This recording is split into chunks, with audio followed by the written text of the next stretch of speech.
Hey guys, so a couple years ago I did a video about Ocarina of Time, the music, and just how amazing music and games and just music in general is. How every song that, in whether it was Ocarina of Time that I was talking about, or movies or whatever, it's designed well, not all the times. Have you seen like some of the trailers that they come out with nowadays? The music has nothing to do, and it's just it's so it doesn't fit. It's kind of like those memes back in the day. So and so does this while I play unfitting music. Eat your pea, professor, and the professor's chewing the pea for like 10 hours straight and just playing Billie Jean. Kind of like that. But most of the time in the video game world, especially Zelda, one of the best ones I can think of because each game, amazing soundtrack, except for the CDI games. They can be called Zelda, Legend of Zelda. They can have Zelda, Link, and Ganon. No, they're not real Zelda games. They're just not. Gee, it sure is boring around here. I just wonder what Ganon's up to. Yeah, those aren't real Zelda games. Those are abominations.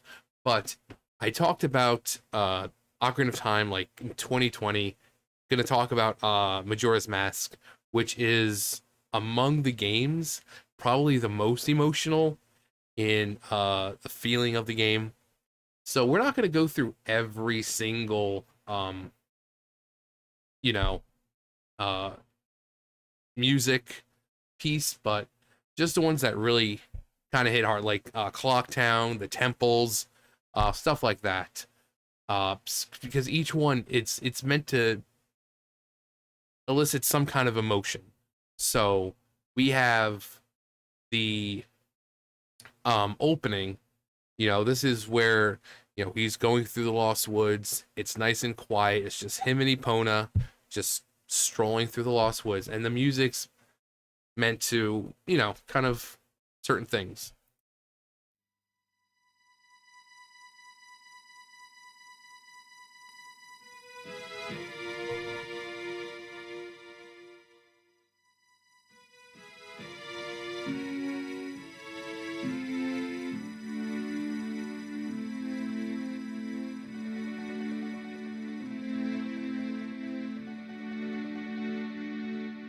Now you hear that. It's meant to be very whimsical. It's supposed to sound very fun. It's a very quiet moment. Again, he's just walking through the woods with Epona, nothing happening, and this is setting up the adventure. This is our first introduction to Majora's Mask, the game. Um, so it's meant to sound very, mystical and fun, kind of like they're going through the forest. Some of the notes you kind of like, almost like the brush blowing around, the trees, the wind going through. It's meant to be very fun and childish and just at ease, because you're walking in a silent forest. There's nothing around. It's just you and your horse.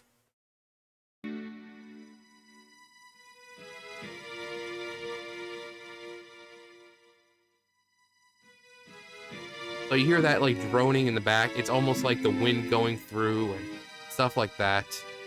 And up until a certain point,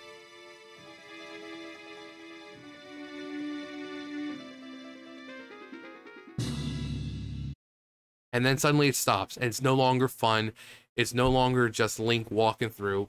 Now he's come to an obstacle, the Skull Kid.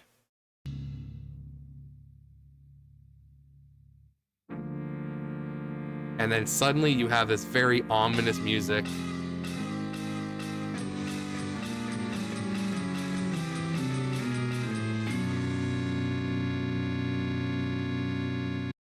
Very ominous, very threatening, even though it's the Skull Kid. First, you don't see the Skull Kid, you just see the mask. The mask just appears. Um, so it's very dark, very ominous, very foreboding. Um, the chase.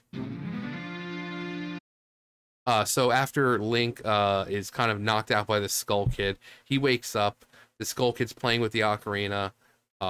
Link tries to get it back. Skull Kid not only takes the ocarina, but then Epona. So now we have the chase. He's running through the Lost Woods trying to get back his things. So this very sense of urgency,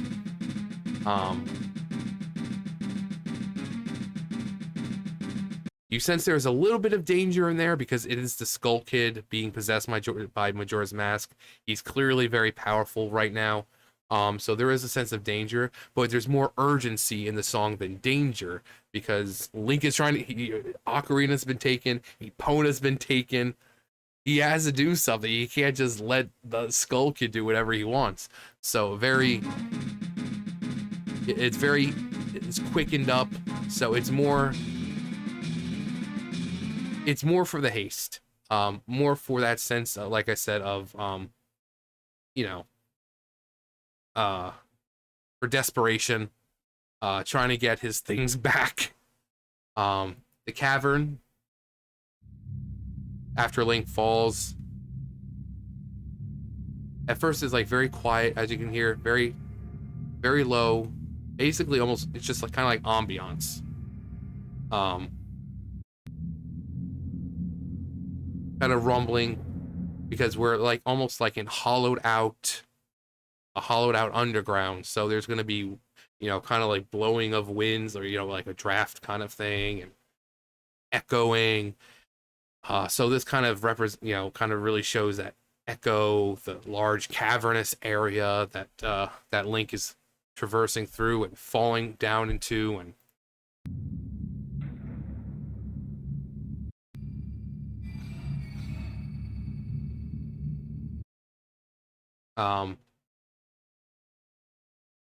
Clock Tower, one of my favorites.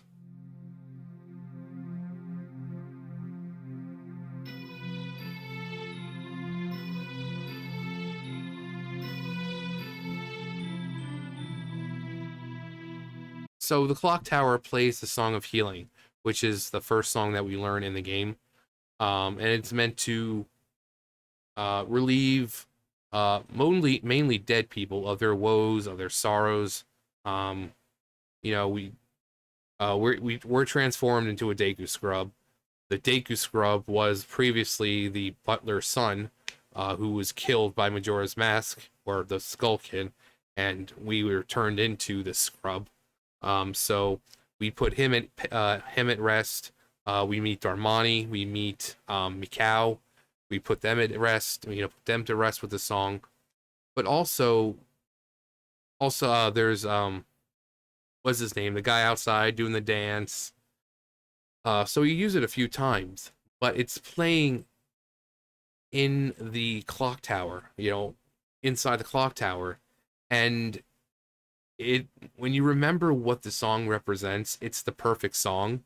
But the way it's played, it's almost like, you enter the clock tower and you're instantly at peace. That the moon outside could be collapsing, onto the planet.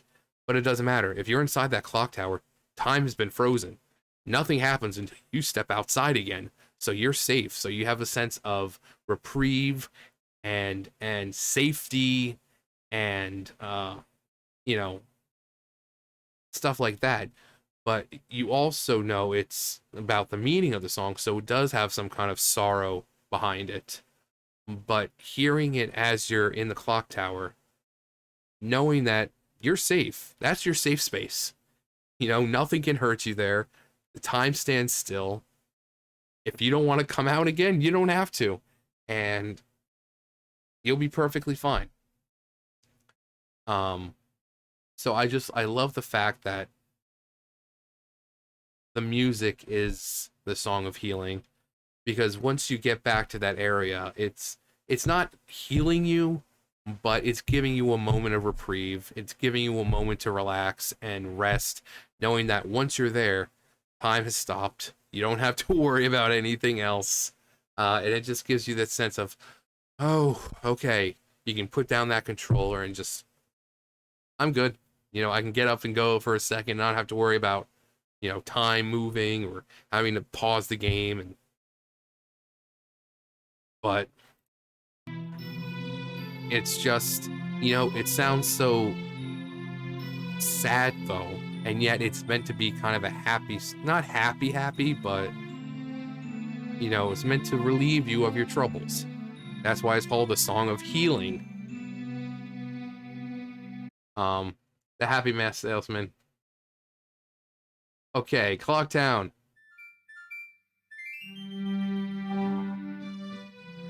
Right from the start, very happy.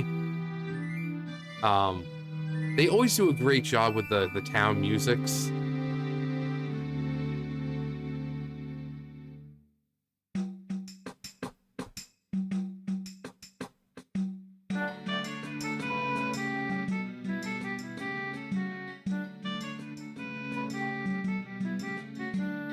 So very not as fast paced. It is kind of a faster paced song, but it's not as fast as it's going to be. Um, but it sets up daily life for everyone. It is a very fun song. It's very relaxing. It's very, it gives you the sense of the hustle and bustle of daily life. You get to see these people's daily lives, for the next 3 days, 7 days originally it was supposed to be. But they're getting ready for festive occasion, for the clock tower and the festival and all that great stuff. So it's very, it's busy, but not busy enough to be like, oh God, it's something terrible. So the music represents what the town's feeling at the time, um, what's going on and all that. The mayor's meeting. Um, it was just very happy and upbeat.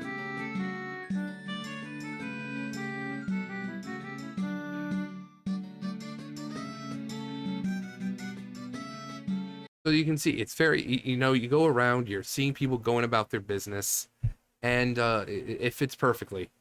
Um, the mayor's meeting, huh? The music for him.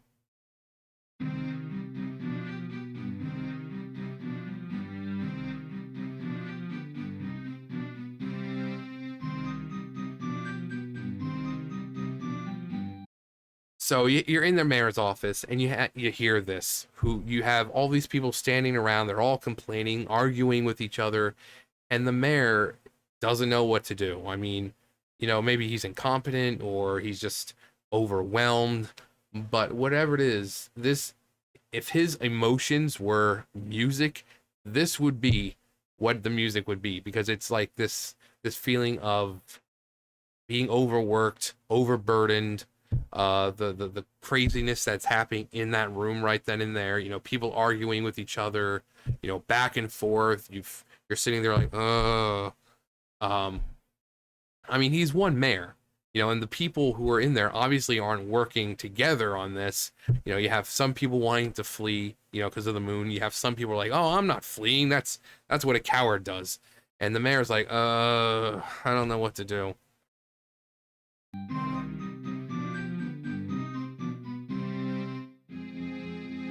So it really gives you the sense of how the mayor, he's very indecisive, doesn't seem to act too much on what he feels is right. He kind of like almost like he bends to the whims of everyone else. But then when you go in with the couple's mask, that music stops because everyone's, it plays out for a little while as everyone's talking. Like, what is that? The couple's mask? Oh, so a young couple must have gotten married. Oh, what? My wife. I need to make sure she's okay. And then the mayor's finally like, okay, let's all just, finish this up here and go back to our families. He showed initiative, he showed strength, and then, afterwards the music stopped because it's no longer hectic situation. Which is great. Second day, Clocktown, second day.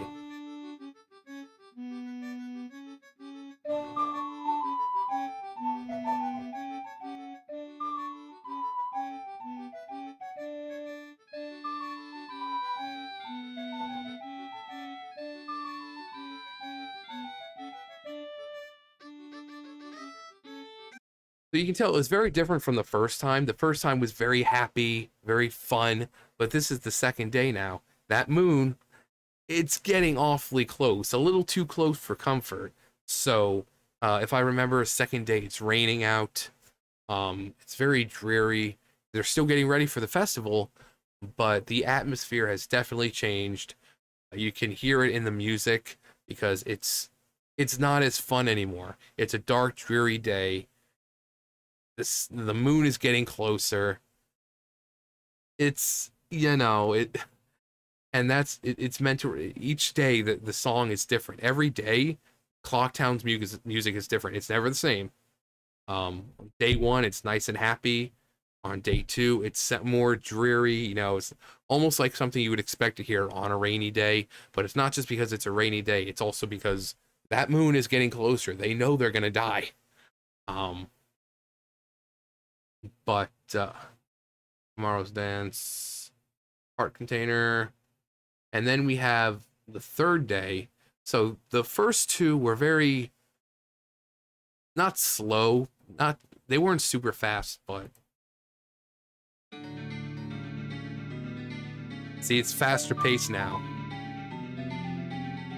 And you hear ominous tones in the background.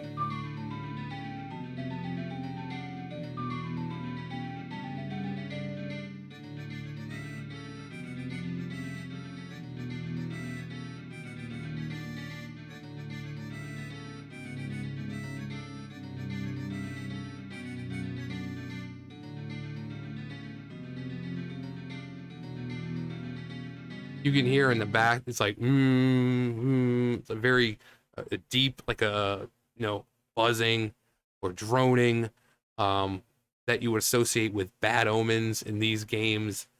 The same kind of thing that you would hear with Majora's Mask, because this is the third day.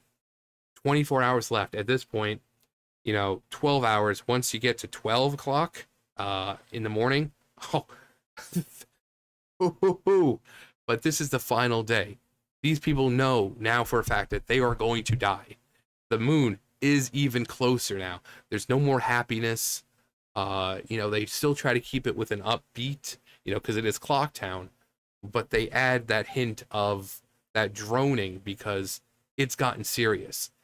And there's more haste to everything now because they know they're gonna die, but they're trying to avoid it. So they're kind of panicking, and so you can hear it's sped up a little bit, and it really gives you that sense of dread because you know what's going to happen. Um, the Keaton shooting gallery, the last day.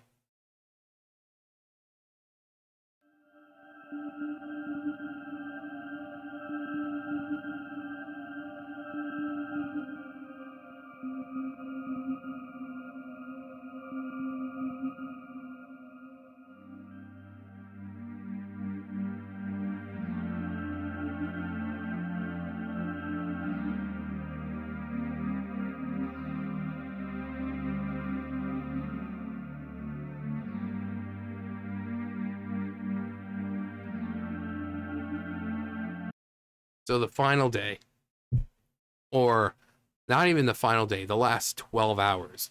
Once it hits midnight, you get this music. You get a little timer at the bottom. It's no longer the little clock that you had, it's a timer, and it goes down quickly. And you get to hear this. And every time it gets closer, you get a little bit of shaking of the screen because that moon is now slowly but surely closing in on the planet. So everything starts to shake. And then the closer it comes to running out, the more it shakes because obviously the closer the moon's getting. And then as soon as it hits zero, boom, we get the cutscene of the moon coming down, crushing the clock tower, falling in on Clock Town, and just everything being engulfed in flames. Um, so, but during this time, there are so many people who are so many things that you can see. So you have the swordsman who previously, oh yeah, I'm not afraid of that moon. I'll slice it in half. But then you find him cowering. You go to his little school and he's like, "Oh, on vacation or out or whatever." And then you go into the back room and there he is, cowering, saying he doesn't want to die. So, um You have people like, oh, I need to leave. You have the mailman who's like, oh, I can't leave. I still have mail to deliver and I must do my job. And um, Cafe and Anju, when you finish that quest, when you finish the quest, this music is playing. They decide to stay. They decide, hey, we're together now. We know we're gonna die, but we're together. So I had to pause for a second. Got notifications. Um, Premia and Romani. So Chateau Romani is like an alcoholic beverage, and basically Cremia allowed Romani. She said, "Oh, when you're of age, you can drink it." But she allowed her sister to drink this alcoholic beverage so that she would be passed out and not be in pain as they died. So, um, so these the music really, when you see these people, they're all dealing with this basically impending doom because there's no escape until you get that fourth giant. One giant's not good enough, two isn't good enough, three isn't good enough. You need all four giants. So until you get all four giants, you're going to die. Well, they're going to die. Um, but you see all these people reacting a certain way, and coupled with that music, with that timer down at the bottom that's no longer that happy little, clock. Now it's like a timer, and it's going down fast. It's blinking red. It's just so perfect. It's such, you know, what? Song of Time, Zelda's theme, Song of Healing. Get the ocarina. Where is Permanent Field?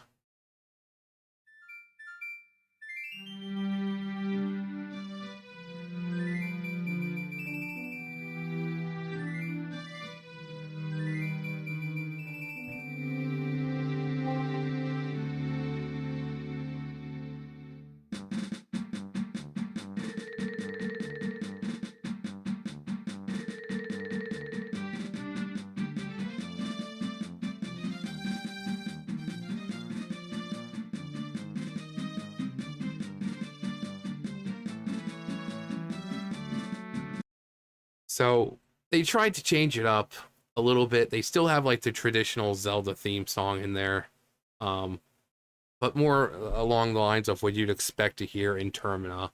You step out, and even though Termina feel doesn't really feel as big as Hyrule was, um, there's definitely more places to go, and each of those places have more places to go. Um, when you step out, you feel the sense of this grand adventure that you're about to embark on. You step out, you've got your task, you've got four giants that you need to rescue, you've got four temples that you need to get to save them and release them. And even though it's, in your mind, oh, that's simple, you only have 3 days to do it. And it's impossible to get it all done in one day, or even 3 days.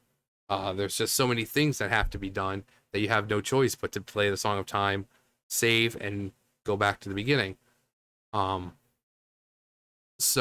but it has the sense of this grand adventure that you're about to embark on. The classic Zelda music, even though we're not in Hyrule anymore. Um, People want to debate what Termina is, whether it's a parallel universe, but they clearly know about the Triforce and the goddesses. Stone Tower makes that very clear. Um, but could be the influence of the Skull Kid? But I seriously doubt the Skull Kid forced people to build Stone Tower Temple because that existed long before that. So they clearly know who the goddesses are. So, but this is just a sense of adventure and fun, and a new thing for you to set out on, which you know isn't that what Zelda's all about? Um, Southern Swamp. I want to do the not Deku Palace. Oh, soaring. Woodfall rises. Woodfall temple. Yeah, Woodfall temple. We're gonna do the temples.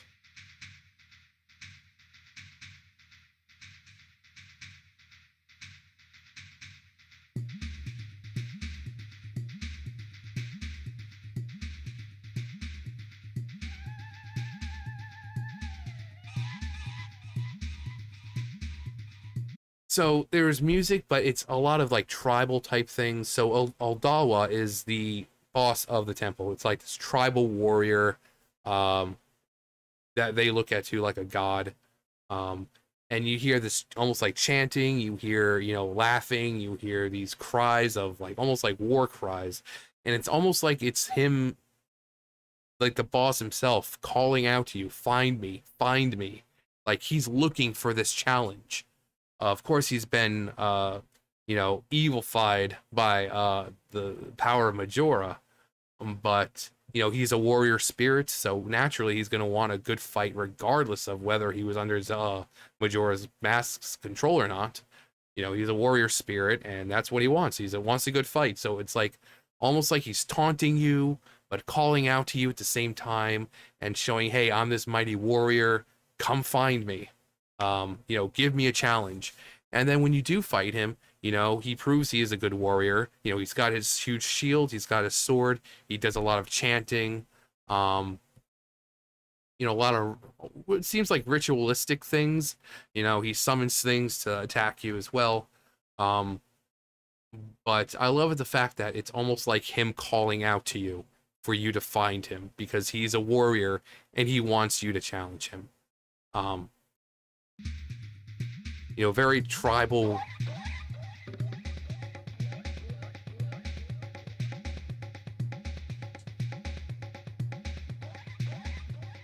I've always envisioned it like him, he's in his room, his boss room, and he's playing this music as like a ritual, singing and calling out to you as a way, like I said, almost trying to entice you to come find him because he wants that challenge. It's such a great, it's so good. Like it doesn't have to be loud and in your face to be good. Um, it just it has to just elicit something. The mountain village in the mountains. Let's see, Snowhead Temple.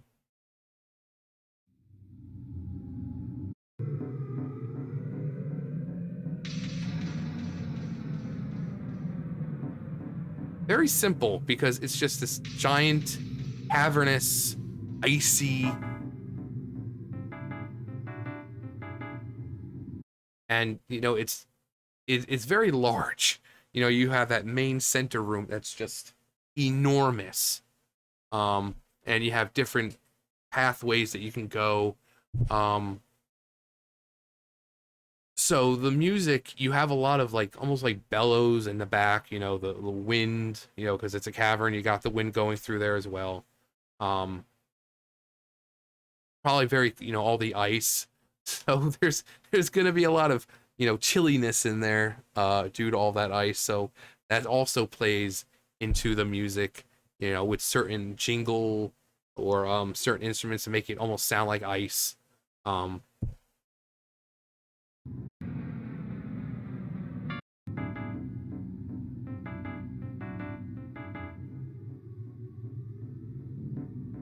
but you flat out can hear that ooh, like wind. You have like this very windy type sound going on in the back, and it's very subtle because they don't want you to focus on that. But it's great. It's there. Um, Monty Ranch, Clearhead, Snowhead Clear, Misty Vent, Premius Carriage. Oh boy, Mikau. Um, where is piano practice, piano solo, new wave bossa nova, Chevy Nova, Great Bay Temple. Not my favorite area, but the music is pretty fitting.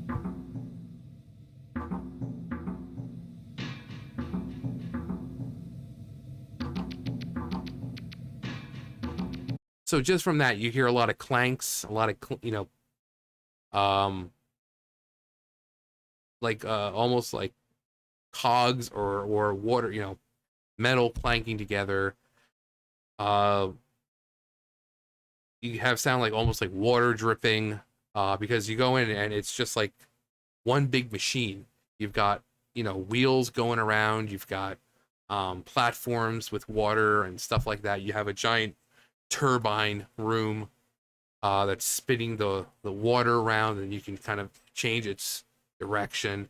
Um,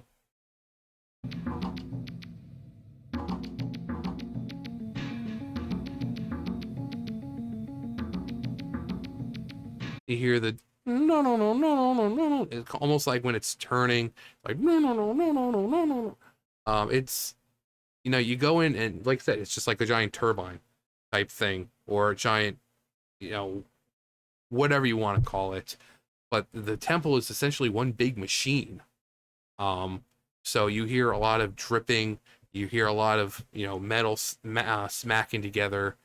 Um, and it lets you know, it reminds you, hey, this is, even though it's a water temple, there's a lot of machinery going on. There's buttons you have to press. There's pipes that have water coming out that you need to freeze. Um, there's a lot of machinery. So adding some of that clanking of the machines in the music, it's almost like it's not part of the music, but if you were just going through and it was just happening on the side of something you're going through and there's like two machines, they're just boom against each other. Um,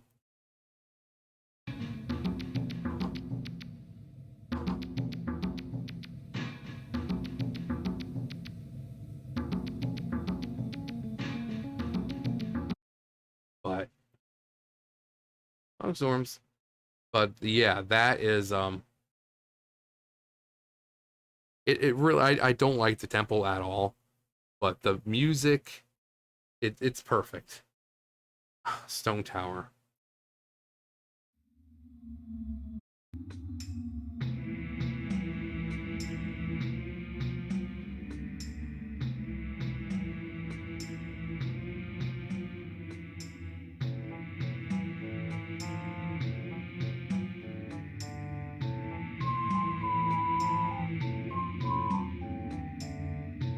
So Stone Tower is basically the Tower of Babel. For people who don't know, the Tower of Babel, Babylon, they were building a tower towards the heavens, and God was like, I'm not having any of this.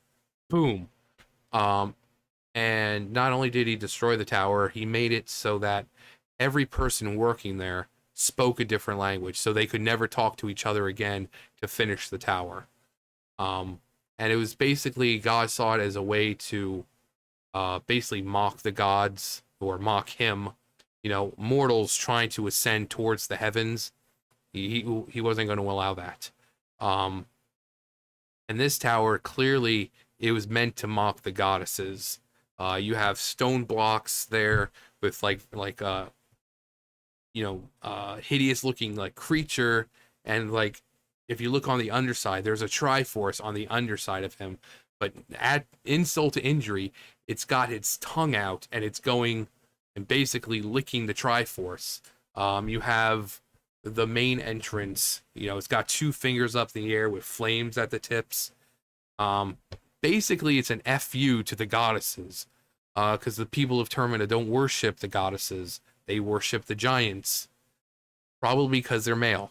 I don't know this day and age, but the goddesses are the ones who created everything, so you kind of have to respect they created everything, including the giants. But yeah, whoever built the stone tower, I'm like, we don't even now, people have only theorized who built the stone tower temple, but it's basically like a um Tower of Babel. They built it obviously trying to slight the gods, to disrespect them, to try to ascend to the heavens, and instead of it being destroyed, we get inverted, meaning flipped upside down. So instead of going towards the heavens,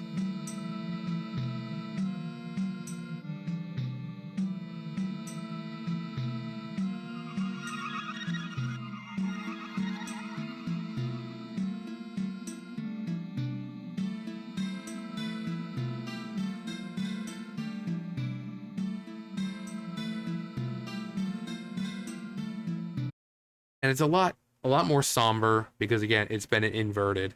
You know, it's no longer ascending up towards the heavens. Now it's just been nope, boom, down you go. So it kind of parallels the whole Tower of Babel, except instead of being destroyed, the tower was finished, but instead of ascending towards the heavens, it now becomes inverted by hitting a switch. It now flips. Um, so the music, it just sounds more underworldly. You know, it feels like there's like this vastness to it. You know, the notes seem to be drawn out a lot more. And there's almost like an emptiness to it. Um, you know, it wasn't like an ascending thing like the first version is. Now it's inverted, and it just feels like the whole sense of it has been flipped. You know, like I said, it just feels emptier and just like stretched, and it's hard to explain this one, but what's the moral of the story? Don't think you can gain access or go anywhere near the heavens without some kind of consequences happening, because it will every single time. Majora's Mask, the final battle.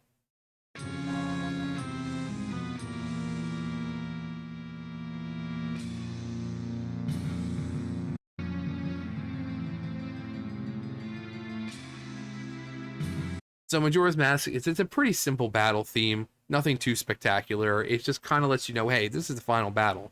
You finally caught up to the to the mask. Um, the mask is no longer controlling the Skull Kid. The mask is its own entity now, as it pretty much always was. And it's the final battle.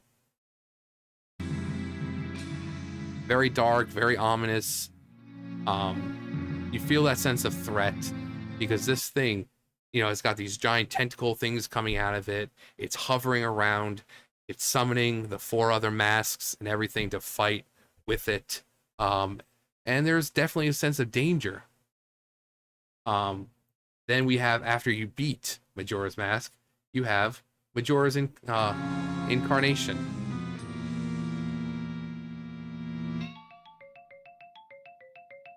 To see the shift.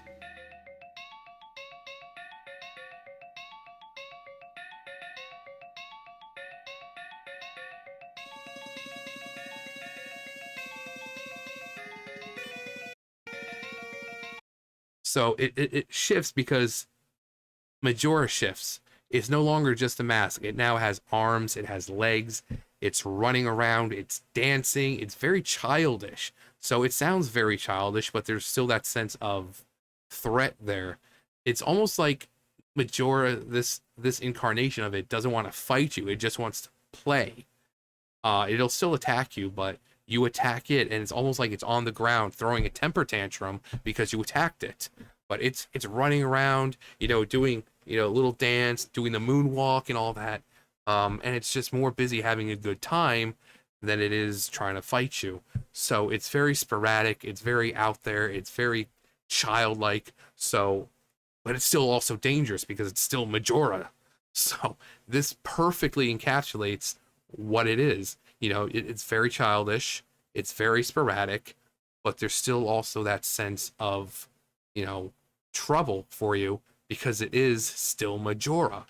You know, even though it's acting like a child now and dancing around, it's still a threat to you. It could still kill you. Um,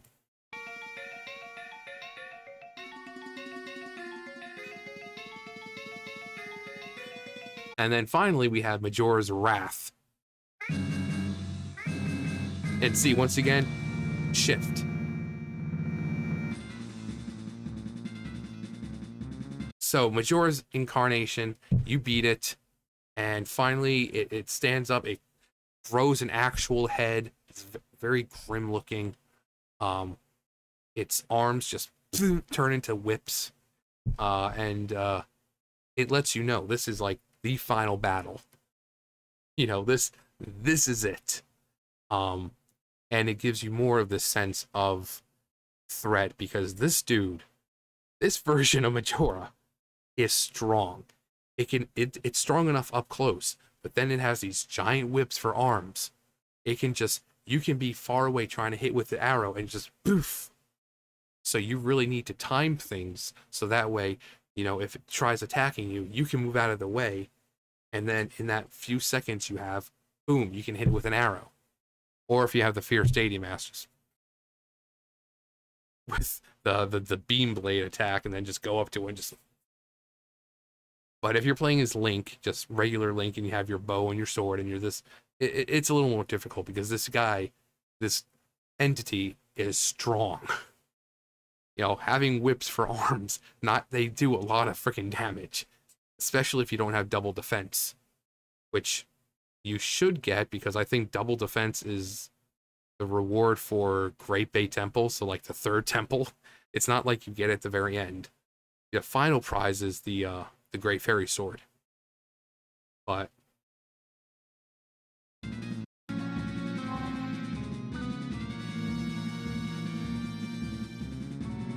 and it just does a great job to say, hey, this is the final battle. This is the deadliest version we have, or that deadliest version of Majora that you're facing. Do not take this guy lightly, or this entity lightly. And then you kill it. We get the end credits.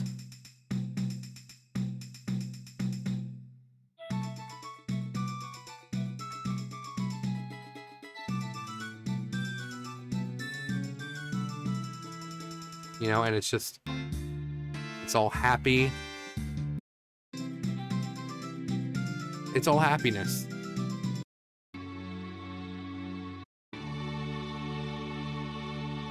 We get the wedding of Cafe and Anju. Cafe is now restored to his adult form. We know this because we're actually seeing through Cafe's eyes. The wedding's happening. We have Anju right in front, and Cafe is an adult, so he's looking down at Anju. So we know for a fact that he becomes an adult again, and we're seeing through his eyes. We're standing there, right there in front of Anju, looking down at her. So he does become an adult again because he was cursed by Majora or the Skull Kid, and he was reverted to a childlike form.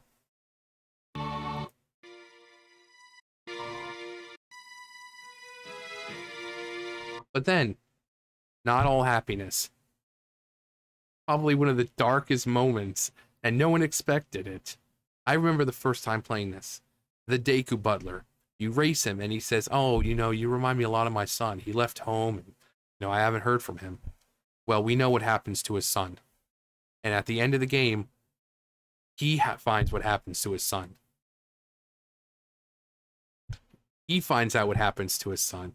And while everyone else is celebrating, everyone else is happy, he is there mourning the death of his son. He is on his knees in front of his son, mourning him because he finally saw that his son was flat out murdered. So everyone else is happy, but not the Deku Butler. Probably the saddest story here because everyone else got what they wanted. All the characters who were, in a bad place, Cafe, he was restored.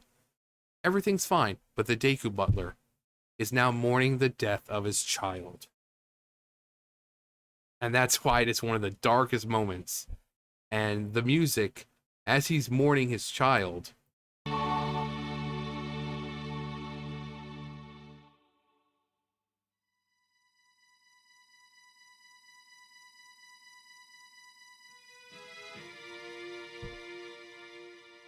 you kind of get the music.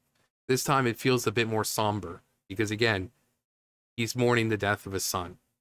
So it's not like it was in the beginning where very happy and, adventure on the way. No, it's more of a somber moment. And it's the same music, but now it has a different meaning. And I think it's perfect. A dark story is all more worth it when it's a happy ending.